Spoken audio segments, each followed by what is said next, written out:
¿Qué emociones escondidas se manifiestan en el bruxismo? ¿Sabías que el bruxismo puede estar reflejando emociones reprimidas? ¿La ansiedad está tomando el control sobre tus noches incluso mientras duermes?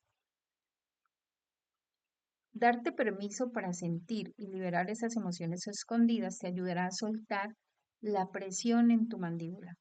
Es tiempo de enfrentar esas emociones y sentir el alivio que tanto buscas. Vamos a liberar esas emociones juntas. ¿Cómo te sientes hoy? Cuéntanos en @norma.terapias.holísticas.